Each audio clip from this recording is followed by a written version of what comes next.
भूस्खलन या लैंडस्लाइड की ये तस्वीरें परेशान करने वाली हैं और पूरे देश के हालात को बयान कर रही हैं। जी हां, भारत दुनिया के 5 सबसे अधिक संकटग्रस्त या समस्याग्रस्त देशों में है, जहां लैंडस्लाइड का खतरा सबसे ज्यादा है।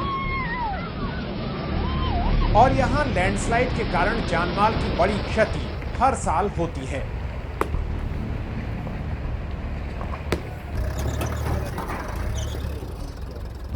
नमस्कार, मैं हूं हृदय जोशी। आज हम बात करेंगे इसरो की हैदराबाद स्थित नेशनल रिमोट सेंसिंग लैब ने जो जानकारी इकट्ठी की है सैटेलाइट तस्वीरों और आंकड़ों के आधार पर लैंडस्लाइड को लेकर भारत के अलग अलग राज्यों की क्या स्थिति है और क्या खतरा है, इस बारे में हम आपको बताने की कोशिश करेंगे। लेकिन उससे पहले आपसे एक अपील की, अगर आपने अभी तक इको एंड एनर्जी टॉक को सब्सक्राइब नहीं किया है तो इसे तुरंत सब्सक्राइब करें और इस वीडियो में जो जानकारी मिलेगी उसे तमाम दोस्तों के साथ शेयर करके हमारा हौसला बढ़ाने का काम करें, ताकि हम ऐसे और वीडियो आपके लिए ला सकें।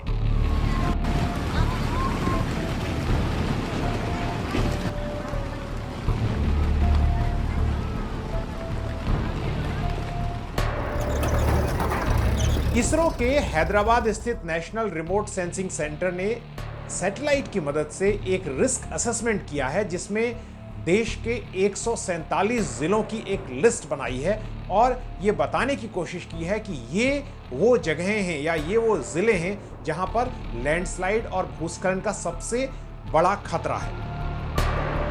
इन जिलों में एक हैरान करने वाली बात है कि उत्तराखंड राज्य के तमाम 13 के 13 जिले इसमें शामिल हैं।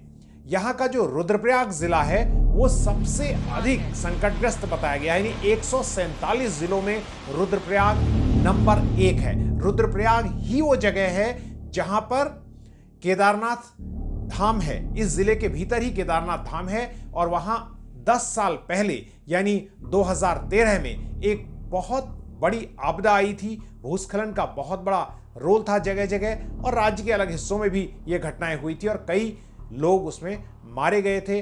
बहुत जान का और माल का नुकसान हुआ था। नंबर 2 पर आता है उत्तराखंड का ही टिहरी जिला।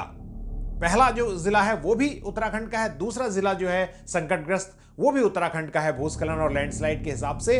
तो इस जिले में नंबर 2 पर रखा गया है रिस्क के मामले में। और ये वो जिला इसलिए भी महत्वपूर्ण हो जाता है क्योंकि बहुत सारे तीर्थयात्री जो उत्तरकाशी जिले में स्थित गंगोत्री और यमुनोत्री जाते हैं, उसके लिए सड़क मार्ग जो है वो टिहरी से होकर ही जाता है। तो ये 2 प्रमुख जिले उत्तराखंड के जो हैं वो सबसे अधिक संकटग्रस्त क्षेत्रों में रखे गए हैं, नंबर 1 और 2।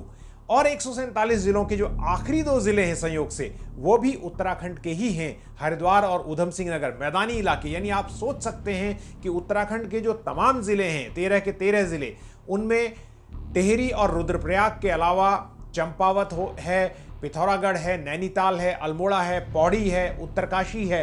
इन तमाम जिलों के अलावा ऐसे जिले देहरादून के अलावा हरिद्वार और उधम सिंह नगर जैसे जो बिल्कुल मैदानी कहे जा सकते हैं वो भी संकटग्रस्त हैं। और चमोली जिला, जिसका मैं विशेष रूप से जिक्र करना चाहूंगा, वो 19वें नंबर पर रखा गया है इस रेटिंग में। इस रिस्क के मामले में जो रेटिंग है 19वें। चमोली का नाम मैं इसलिए ले रहा हूं क्योंकि जोशीमठ और कर्णप्रयाग जैसे इलाके चमोली जिले में पड़ते हैं और हमने देखा जोशीमठ में अभी कितना भूधसाव हो रहा है और लोग वहां अपना घर छोड़ने पर मजबूर हैं। एक बात मैं साफ करना चाहता हूं कि भूधसाव जो है वो लैंडस्लाइड की श्रेणी में नहीं आता। भूधसाव में वर्टिकली जमीन जो है नीचे की ओर धंसती है, अगर सरल भाषा में कहूं, लेकिन किसी हद तक जाने पर वैज्ञानिक बताते हैं, भूविज्ञानी बताते हैं कि फिर भूधसाव लैंडस्लाइड का कारण बन सकता है। तो ये स्थिति इस वक्त हम स्पष्ट रूप से कह सकते हैं कि तमाम हिमालयी राज्यों में, चाहे हिमाचल हो, पर्वतीय राज्य उत्तराखंड हो या मिजोरम उत्तर पूर्व का राज्य हो, और भी राज्य हैं। इस लिस्ट को पूरा आप देख सकते हैं, हम शेयर करेंगे रिपोर्ट आपके साथ। लेकिन अब मामला यहां से आगे बढ़ता है और हम ये बात जरूर करना चाहेंगे कि इस नक्शे को देखिए, इसमें पीले रंग का जो हिस्सा दिख रहा है वो भारत के लैंडस्लाइड जोन है। ये वही खतरनाक इलाके हैं जहां पर भूस्खलन हो रहे हैं। इसरो के वैज्ञानिकों ने 1998 से 2022 के बीच हुई भूस्खलन की घटनाओं के आधार पर सभी राज्यों में लैंडस्लाइड के हॉटस्पॉट एरिया बताए हैं। मिजोरम जैसे छोटे से राज्य में पिछले 25 साल में यानी 1998 से 2022 के बीच 12,000 से अधिक लैंडस्लाइड हुए हैं। इनमें 2017 में ही करीब 9,000 घटनाएं हुई लैंडस्लाइड की मिजोरम में। उत्तराखंड में इसी दौरान 11,000 से ज्यादा लैंडस्लाइड की घटनाएं हुई हैं। केरल में आपको याद होगा 2018 में भयानक बाढ़ आई थी और तब से यहां लगातार भूस्खलन की घटनाएं बढ़ रही हैं। इस नक्शे को आप केरल के देख सकते हैं। लैंडस्लाइड की संख्या यहां अब तक केरल में 6,000 को पार कर चुकी है। लैंडस्लाइड आखिर होते क्यों हैं? इसके जो कारण हैं वो प्राकृतिक भी हैं कि जो भू आकृति विज्ञान है, जियोलॉजी है, उसके कारण हो सकते हैं। तेज बरसात जब होती है जिन्हें हम प्राकृतिक कारण कहते हैं, और कमजोर जो भूगोल है, वहां का जियोमॉर्फोलॉजी है, उसके कारण जरूर हो सकते हैं। लेकिन इसके बहुत सारे कारण अब जो मानव जनित यानी एंथ्रोपोजेनिक भी बताए जा रहे हैं। उसकी वजह यह है कि जिस तरह से पहाड़ों को काटा जा रहा है, जिस तरह से खनन पहाड़ों में हो रहा है, वो सिर्फ यहीं के नहीं, केरल के इलाके में भी वो खनन जिम्मेदार है जो हो रहा है। अवैज्ञानिक तरीके से जैसे बड़े बड़े प्रोजेक्ट चलाए जा रहे हैं और डैम और टनलिंग हो रही है, रेल लाइनें इन क्षेत्रों में बिछाने की कोशिश हो रही है, विशेषज्ञ रिपोर्ट्स की अनदेखी करके, वो भी बहुत हद तक लैंडस्लाइड को ट्रिगर कर रहा है और इन जगहों को और अधिक संकटग्रस्त बना रहा है।